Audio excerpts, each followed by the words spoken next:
CA পড়ার জন্য আপনার কত টাকা খরচ হতে পারে এবং আপনার কি কি করতে হবে সেই সম্পর্কে আমি আজকে আপনাকে জানাবো। আপনার খরচ সম্পর্কে আমি একটু ডিটেলস ধারণা দেই। প্রথমত, চার্টার্ড অ্যাকাউন্ট হওয়ার জন্য, পড়াশোনা করার জন্য আপনার ইনিশিয়াল অবস্থায় 28,000 টাকা প্রয়োজন ভর্তি হওয়ার জন্য।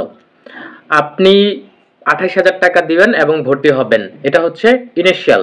এবং পরবর্তীতে আপনার যেসব সাবজেক্ট আছে, কোর্স আছে, সেই কোর্স প্রতি আপনার 3,000 টাকা করে ফি দিতে হবে এবং ভর্তি পরীক্ষার সময় আপনার 1500 টাকা করে পরীক্ষা ফি দিতে হবে। এই হচ্ছে মোট হিসাব। এবং এছাড়াও আপনার হচ্ছে পুরো এক বছরে আপনার প্রায় আনুমানিক 1,000 থেকে 1 লাখ থেকে 1.5 লাখ টাকা পর্যন্ত খরচ যেতে পারে। আপনার মানুষ আনুমানিক ধরে রাখে 1,20,000-এর মধ্যে হয়ে যায়, কিন্তু 1,30,000 ধরে রাখা হচ্ছে সবচেয়ে সেফ। এবং আপনার প্রতি কোর্সে যেই ফিটা রয়েছে সেই ফিটা কিন্তু আপনার দিতে হবে। আপনি মনে করেন যে ফেল করতে পারেন, অনেকেই ফেল করে, দেখা যায় যে অনেকেই 2টা কোর্সে ফেল করে গেল। এখন সেই কোর্সগুলো কিন্তু আবার আপনার সেই কোর্সের টাকা দিয়ে, সেই কোর্সের পরীক্ষা ফি দিয়ে পরীক্ষা দিতে হবে। সেই ক্ষেত্রে আপনার কিন্তু এক্সপেন্সটা বেড়ে যায়, আস্তে আস্তে কিন্তু এক্সপেন্স অনেক বেড়ে যায়। কারণ কি, একবারে কিন্তু সবাই আর পাস করতে পারে না, আর ধীরে ধীরে অনেকেই ফেল করে, তারপরে পরীক্ষা দেয়, পরীক্ষা দিয়ে দিয়ে দিয়ে দিয়ে তারপরে হচ্ছে পাস করে।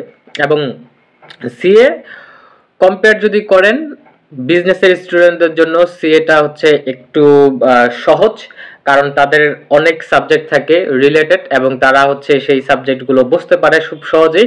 কিন্তু যারা হচ্ছে অন্য ব্যাকগ্রাউন্ড থেকে আসে তাদেরকে আবার নতুন করে অ্যাকাউন্টিং, ফাইন্যান্স এগুলো শিখতে হয়। প্রথম থেকে যখন শিখবে তখন কিন্তু তাদের কাছে এই বিষয়গুলো খুব কঠিন মনে হয়। সো অন্য যারা হচ্ছে অন্য ব্যাকগ্রাউন্ড থেকে আসে তারাই কিন্তু বেশিরভাগ ফেল করে। সো আপনি আপনার মতো করে হিসাব করে নেবেন যে আপনি যেই সাবজেক্টে যতবার ফেল করবেন কত বাড়তে পারে, কত আপনার হচ্ছে আনুমানিক হচ্ছে চূড়ান্ত পর্যায়ে যে আপনার খরচটা দাঁড়ায়। এবং যখন আপনি ফার্মে যাবেন, ফার্মে যাওয়ার ক্ষেত্রে আপনার কোনো ফি দেওয়া লাগবে না। আপনি যখন ফার্মে প্র্যাকটিস করবেন সেই ক্ষেত্রে আপনি কিন্তু একটা স্যালারি পাবেন। সেই স্যালারিটা খুব বেশি না, আহামরি না, এবং সেই স্যালারি কিন্তু আপনি প্রায় 3 বছর পর্যন্ত পাবেন। সুতরাং আপনি সেই স্যালারি দিয়ে অন্তত আপনার খাওয়া খরচ, আপনার হচ্ছে চলাফেরার খরচটা মেটাতে পারবেন, বাদ বাকি অন্য কিছু না। আর আপনি যদি মনে করেন যে ঢাকার বাহির থেকে আসেন, সেই ক্ষেত্রে কিন্তু আপনার হচ্ছে আলাদাভাবে মেসে থাকবেন বা কোথায় থাকবেন, অ্যাকোমোডেশন খরচটা আপনার নিজের বহন করতে হবে এবং অন্য অন্য যাবতীয় অনেক খরচ থাকে। সেই খরচগুলো কিন্তু আপনার নিজের বহন করতে হবে। সেই খরচটা কিন্তু আমি এই সি এর সাথে ইনক্লুড করি না, সি এরটা পুরো আলাদা রেখেছি।